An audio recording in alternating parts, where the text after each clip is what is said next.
Nigerians woke up this week to the news that Justice Tanko Muhammed, the then Chief Justice of Nigeria, had resigned from the hallowed seat of the Chief Justice of Nigeria on the reason that he was suffering some form of ill health.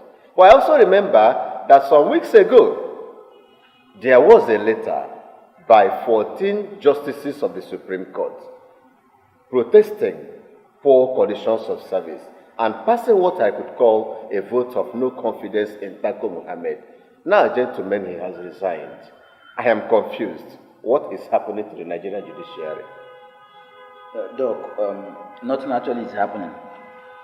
Let's believe the former Chief Justice of Nigeria, Tanko Muhammed. He said he is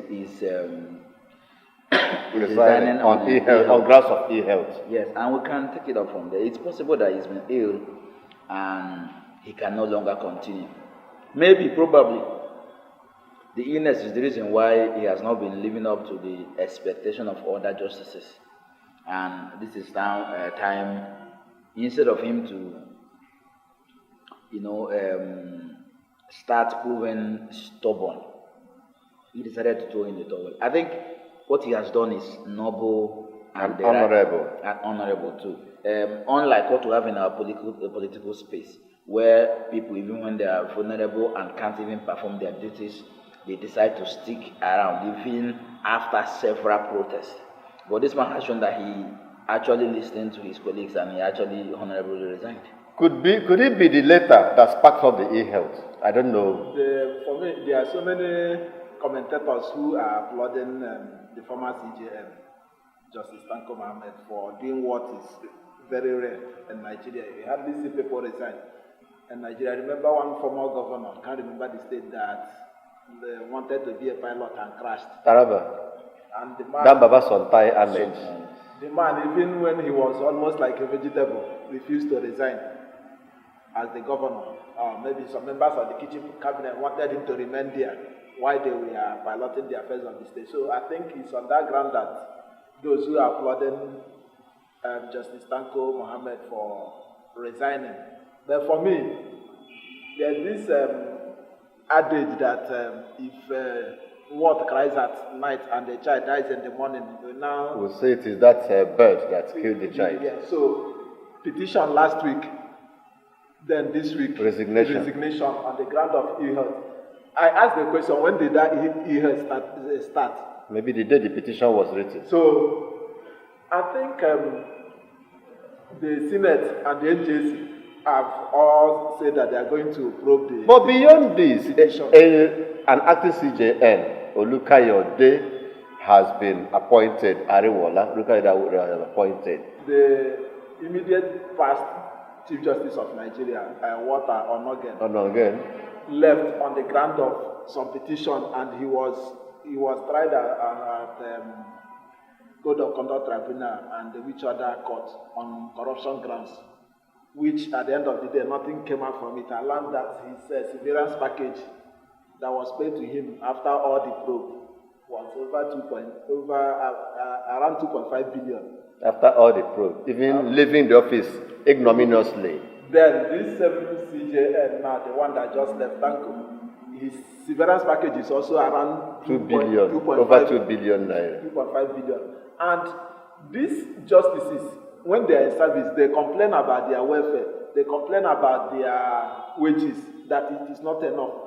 If they are entitled to all this when they retire, why not pay them something that will sustain them when they are in service, instead of opening them up for corruption?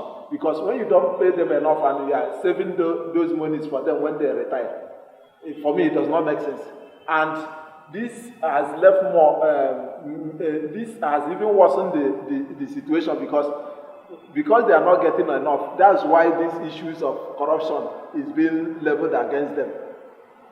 I actually don't think that is the reason why they are involving themselves in corruption. That is, I differ with him. If the man who stands on the road, the constable, receives 50,000 at the end of the month, and then says that's the reason why he collects bribe, what about the commissioner of police who takes times 20 or 40 takes. Why is he also collecting bribe?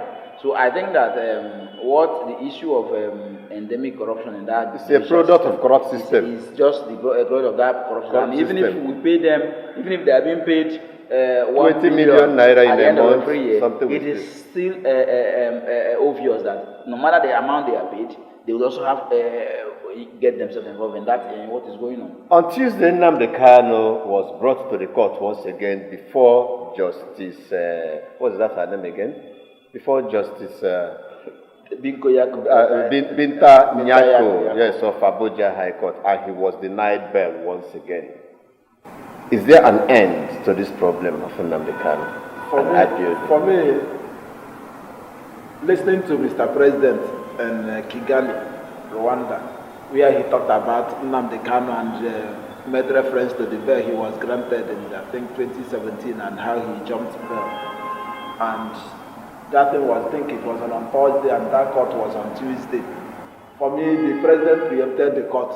It looked as if that he had the ruling already.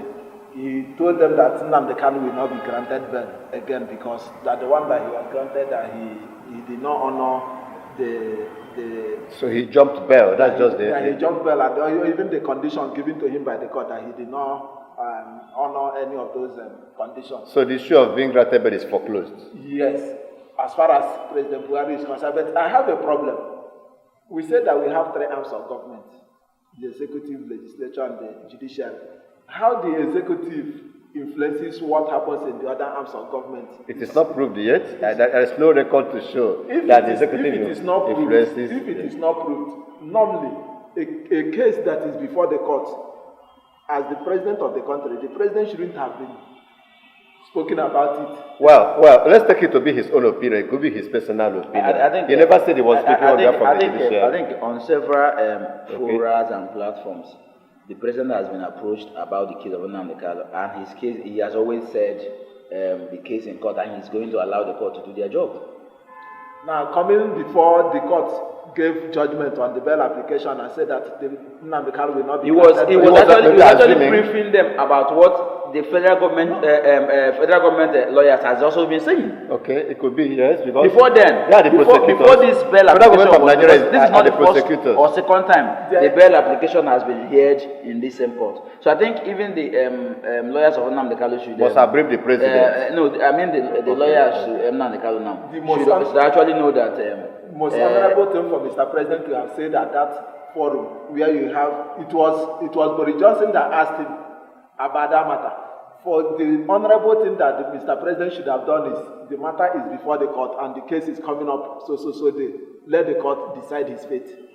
That would have been done. Telling them that the court will not grant him bail means that. Well, I didn't say that specifically. What he was saying is, wait, before this day, this case has come up severally, and after the court case, the lawyers to the federal government and those to Nnamdi Kanu are always approached, and they give detailed account of what has transpired. And what the judge has maintained, even before this last time, is that having jumped bail the first time and has stayed for a very long time before being brought back to the court, she is not granting any bail. So I think that the lawyers to Nnamdi Kanu should leave the because I think the bail application has stored the judgment for too long. What should we be talking about is whatever judgment that is coming up, let's face that judgment. And so because what the both parties are doing has been time wasting for the court, that we've not even heard the case proper. We've been dealing with one technicality and another, and that has wasted our time. Even the federal government lawyer has said that this is the 15th application having been brought so far by Nnamdi Kanu's lawyers, that it is stalling the real case. That's what he said. Before the last adjourned date of the matter, didn't the federal government lawyers come with amended charges? Yes, I think they've been so if they are ready for trial, why are they amending the charges? Well, yes, they've prolonged. They've been bringing it has been prolonged for too long. Let the substantive matter be treated. I think that's the point. Yeah, one of the major news items that greeted Nigerians is this issue of Ahmed Bola Tinubu's educational qualifications. We are aware that the form he submitted to INEC does not contain his primary and secondary school history. We're also aware that he said that his degree results and certificates were taken away by unknown soldiers. I don't think it's actually possible that he didn't attend primary and secondary school. I doubt. I've doubted that for a very long time. And I think, just like I've said in these couple of days, if we keep dwelling, we'll be dwelling on his primary and secondary school certificate. Then we'll leave the basis of this campaign. This is what happened in 2015. We're talking about NEPA bill, this one, the other one. Why the Northerners were alleging themselves on how to either vote or rig. We were busy chasing Buharis and NEPA bill certificate. By the time we were out of that NEPA bill certificate, he was already the president. So I think people should forge ahead and leave this idea of certificate. In fact, a few days, 2 days ago, INEC also brought up, Union Times came up with the fact that even the PDP presidential candidate, Atiku Abubakar, did not also submit his as well. It is not about Tinubu now. So it's like these two persons. But me, I was thinking, just like I wrote the letter, I said, I think both Tinubu and Atiku are dodging to show us that primary school certificate, because that primary school certificate and the school certificate, senior school certificate, will be giving us the exact date of birth that they've been dodging from Nigeria. Well, even the governor of Imo State, Hope Uzodinma, has blamed INEC for all this. They say that if there were records kept by INEC, these issues wouldn't have arisen. Do we blame INEC now? The fact is that even Governor Hope Uzodinma is not privy of certain information. In 1999, I think this same issue arose, and some people went to court. And Tinubu's defense was that he wasn't the one that filled those INEC forms, that it was one, I think, Senator Tikumba Afukiyomi. And on technicality ground, that matter was struck out in court. And he claimed that the one he filled himself was the one of when he went to the Senate in 92-93. For me, if these men are honorable and they are ready to lead Nigeria and all the things that they are promising they will do, I think somebody bringing out documents that will reveal your real age should be the easiest thing for someone to do. But for Senator Bola Tinubu, who from his date of birth was 1952, I think the time he attended secondary school should be around that late 50s, early 60s, as in primary secondary school. The population of Nigeria wasn't that much, as into for people not to know their classmates in primary school and then secondary school. Assuming he doesn't have those documents, at least he should call people who were in the same school with him as at that period. With that, I think that will clear. I remember when the issue of President Buhari came up in 2015 or 2016. Some persons visited him, old people of his age. Who said they were his schoolmates? Who said they were his schoolmates, and they went to Aso Rock to visit him. All this, why that this issue of Tinubu, secondary school age, there are a lot of issues have been coming up. Is this man, Bode George, that has been vocal about it even before the INEC form that he submitted came up on the internet. Bode George has been saying it that the secondary school Tinubu mentioned that he attended, that such school does not exist anywhere in the West. And government college in Badan, it exists. Actually, it's not government. There was a particular one. That's the reason why. I think that's the reason why they did it from this particular. There was a particular one. There's a school he mentioned that does not exist. But now I think they've changed it to this government college. Then he mentioned the government college, but is it Aris Abala or something? One Yoruba Aribasa. That said that he was in that school in that period. That he didn't see Tinubu in the school at that time. So these issues, in as much as we think they are not important, perjury is a criminal offense, apart from the primary school, secondary school. The major issue is that many people do not believe that Bola Tinubu was his name. If we heard about Yekini Amoda.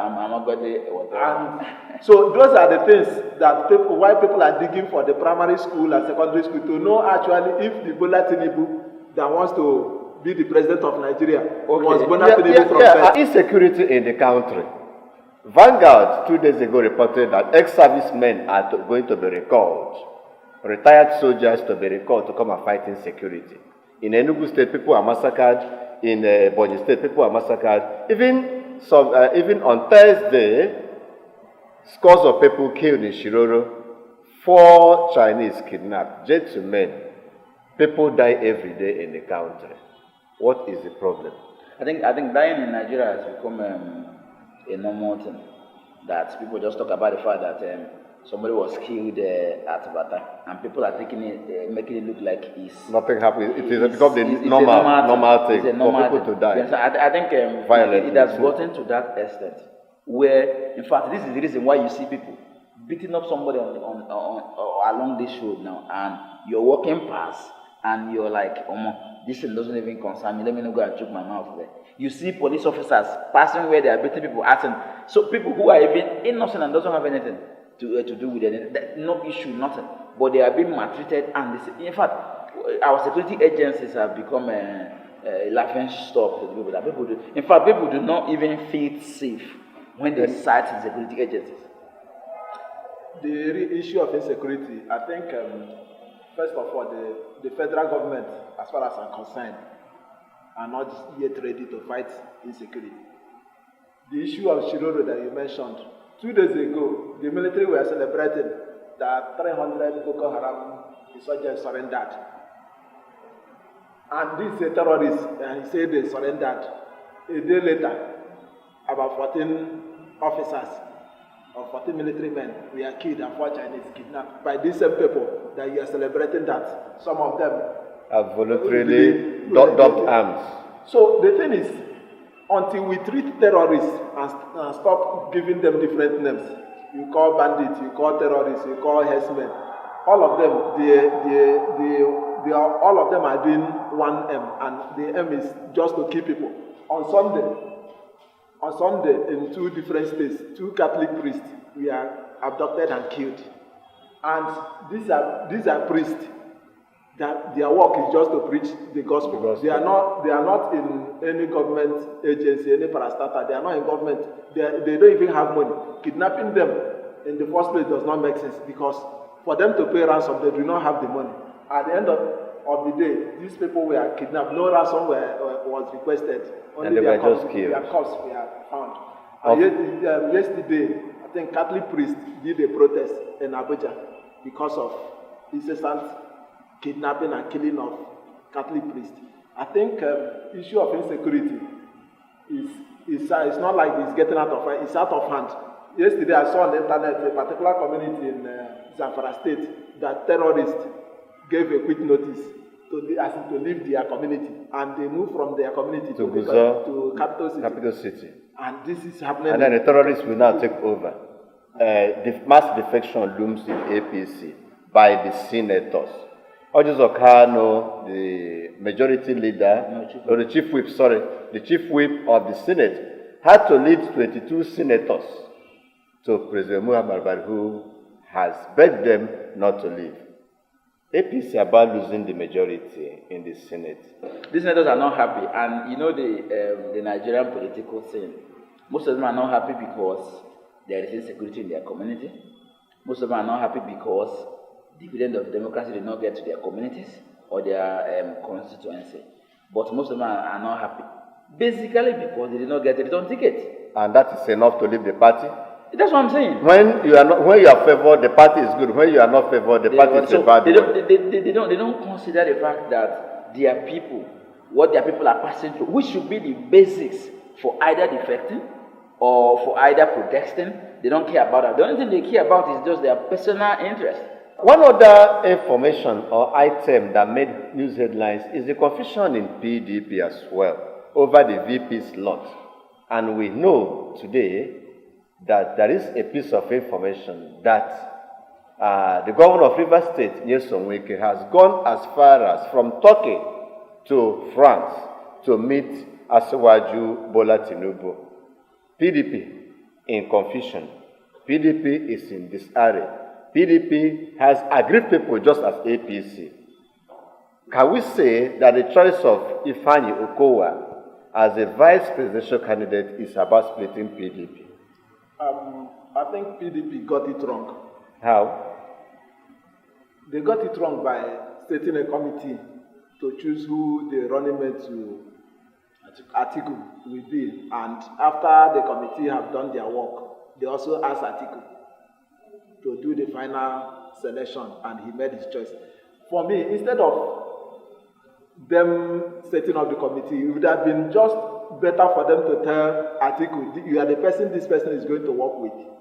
Choose whom you think will be better suited to you, with you to work with, rather than setting up the committee. Because listening to Governor of Benue State, Samuel Otto, his grievance, his major grievance is that one is part of the committee that did the selection, and they did their job, and Atiku turned around and picked Okowa, who the committee did not choose, because out of them, I think 17 members, Wike got 14, and Okowa got 3, and Atiku chose Okowa.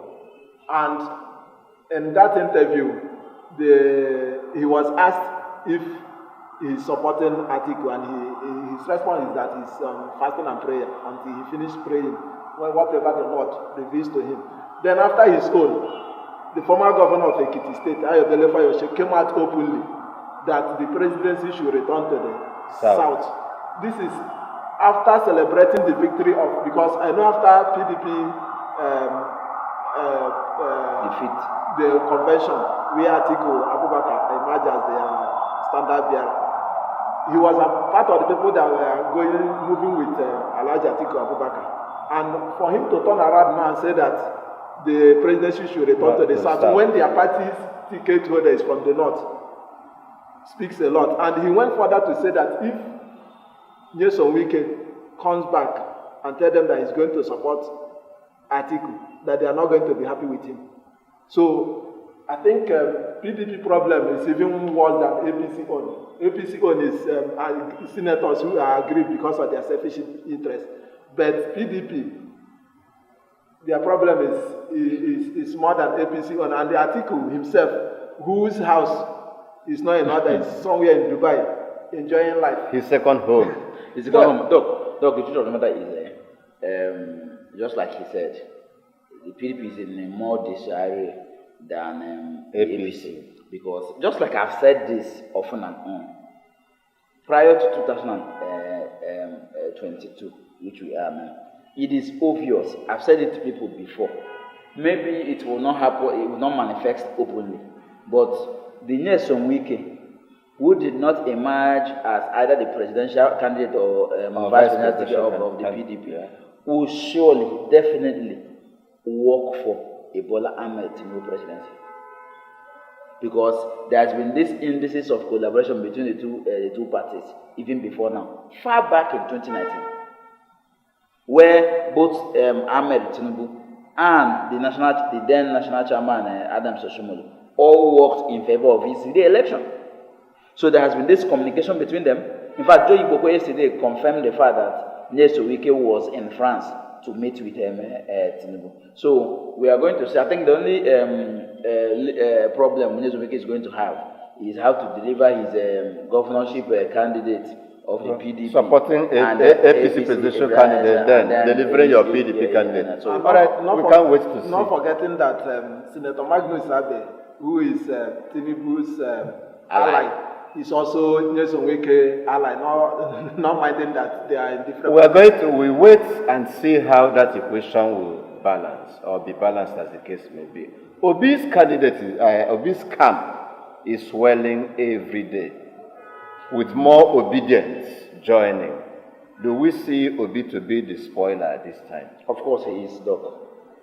I have said it before that Obi's emergence is going to disrupt any possibility of an Atiku becoming president. Because Atiku's vote in the south, south, and southeast will be greatly cut short by the emergence of Peter Obi. that being said, I think the only obstacle P2B has now is some of the nefarious tendencies of some of his supporters, who have decided to come heavy on anybody, any soul whosoever that is not obedient. Some persons are making it look like it's a clannish thing. That clannish card shouldn't be played at all. And instead of attacking people who prefer an article or a Tinubu, what they need is conviction. Tell them why Obi is better instead of calling them names. On social media, you hear people call names, but the truth of the matter is that Obi factor, that INEC came up yesterday to say that they are extending the voter registration. Yes, indefinitely. It's Obi's factor. That one is anybody that is following activities. We know that it is the Obi factor that led to the high surge of interest in voter registration. Yeah, so the message here is campaign for your candidates, don't abuse the opponents. That is, campaign for your candidates, don't abuse the opponents. Niger State has been having funny situations in the past few days. The chairman of Obingwa local government area and former chairman of ALGOL, the Association of Local Governments of Nigeria, Honorable Michael Ibenwoke, dumped the PDP and they joined the Young Progressives Party. And there are calls and moves to impeach him through the back door. Gentlemen, is it an offense if I leave a party to join another? I think they are relying on some. There are some local government legislations by the Legislative Assembly that favors impeachment of a local government chairman that leaves the party of the party that brought him into power to join another. So, but I think that what we've seen in recent times is that when these state laws contravenes the Constitution of the Federal Republic of Nigeria, there is always need to now go back to the courts to go and see if we are to follow this or follow that. But I think they will only be relying on those state laws to try to impeach him. But the question is Michael Ibenwoke on his way out of office as the chairman of Obingwa local government area of Niger State by way of impeachment now, as the case is? First of all, for them to impeach him, yesterday he got an order of perpetual injunction from a court of competent jurisdiction, the state high court here. And for them to impeach him now, they need to vacate that order first. But my worry over this whole scenario is that the leaders in the attempt to impeach him are not even the people who are supposed to champion the impeachment process. Ordinarily, it should be the councillors that should do their thing. But some persons who call themselves the stakeholders in the LGA are the one championing it, to the extent that some councillors were moved from Obingwa to somewhere in Abanot for them to sit and impeach the LG chairman. Unfortunately for them, they didn't get the number. From what I read, we have 14 councillors in Obingwa local government. They were able to procure 3 or 4, which is on which the is far from two-thirds majority. Minority. So for me, this fight, at the end of the day, in as much as we don't see any development from the local government areas because of the way the resources of the local government is handled in the state. But this fight is going to be an ill wind that will blow no one any good. The letter that the local government administration does for the people of the LGA, as far as this fight continues, they are not going to do anything. One, Michael Ibenwoke is still the LG chairman, and I'm not sure that any bank transaction can happen in the council until either he resigns or he's impeached. And these people will starve him of funds in as much as he refuses to resign or if they fail to get him impeached. So, for me, the war will not help anybody. They should come to terms. Either, since he has decided to go to another party, either he honorably resigns. At least he has made his mark. People have seen that, yes, he didn't allow them to cow him. It also showed that he's in charge of the LG. Is it safe for anyone to accuse the state government of being behind the crisis rocking Obingwa local government? Of course. The report on the day of that purported impeachment process was that those who took over the security of the LGA are allegedly government appointees? No. Okay. Security from the government house. So if the governor is not part of what is going on, why should we be seeing security from government house? Why didn't arm themselves in the local government headquarters, which is not their area of jurisdiction? But for now, no governor's appointee has been fingered to be behind. No. The chairman has actually called out names. He wrote, in fact, he was on AIT yesterday, and he called out the elder brother to the wife of the governor, who is a former deputy governor, Achonwakamma. And is it a good seat? He called so many names. You don't need to ask whether government has a hand. Some of the appointees of the LG chairman who has been functioning with him for the past 1 year plus that he has been in office, because of this brouhaha in the LG, and they show loyalty to their principal. The people in government now told them that because that they are not partisan. They are civil servants and also involved in partisan. But these people they've been partisan for the past 1 year plus, and their sins were covered. But because of this issue, the Civil Service Commission wants to give them query, and they are even threatening to sack them.